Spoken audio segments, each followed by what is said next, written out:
dövlətdən yarayanlar, onun pulu ilə mal-mülk sahibi olanlar, bugün də milyonların üzərində oturanlar və neftin üzərində oturanlar, neftdən pul qazananlar, istər xarici şirkət olsun, istər daxili şirkətlər olsun.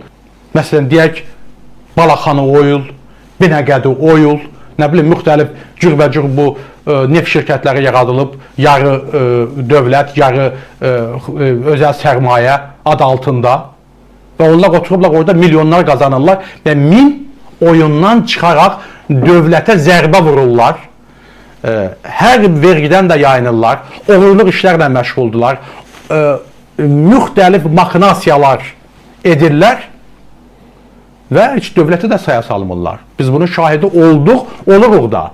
Bunlar başa düşmürəm, bunlara bu imtiyazları kim verib ki, dövlətin orqanlarını da saya salmırlar. Qanunsuzluqlarla da məşğuldular. Balaxanı Oil, sədri Rövşən Rızayevdir. Bəli. Ben onların səhifəsinə girdim, orada Əli müəllim var, bir familiyasını unuttum. Ona mən bir təhər mobil telefonunu tapdım dostlardan 3 gün ərzində. Zəng elədim, sağ olsun, WhatsApp'dan yazdım, götürdü telefonu, danışdıq. Sonra Rövşən Rızayevin nömrəsini də verdi. Köməkçisinə zəng elədim, danışdım, özü də demişdi. Demişdi, mən görüşmək istəyirəm, danışmaq istəyirəm.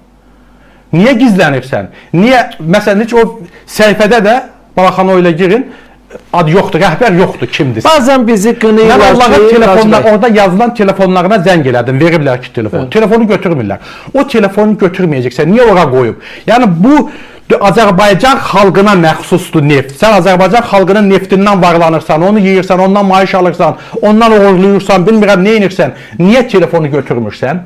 Niyə cavab vermirsən? Və sənə mən zəng eləyirəm, niyə telefonu qaldırmırsan? Mobil nömrəni tapıram, zəng eləyirəm, niyə götürmürsən? WhatsApp'dan yazıram, görürsən, niyə götürmürsən? Sənin nə uğurluq işin var? Demək ki, bunlar uğurluqla məşğuldular, bunlar zülmlə məşğuldular, bunlar ən böyük haqsızlıqla məşğuldular. Və bu faktlar da var və mən düşünürəm ki, dövlət, hüquq mühafizə orqanları bu haqda düşünməlidirlər. Biz bir çox məsələlərə şahid oluruq. Nəyə görə dövlətimiz inkişaf eləmir? Uğurluqları çoxdur. O cür insanlar uğurluqla məşğuldular və bütün bu maxinasiya mənbələrinin hamısı açılmalıdır və onun izinə də düşmüşük, açılmalıdır, deyilməlidir ki, onlar cəzalarını alsınlar. Bu xalqın sərvəti heç kimin cibi üçün deyil.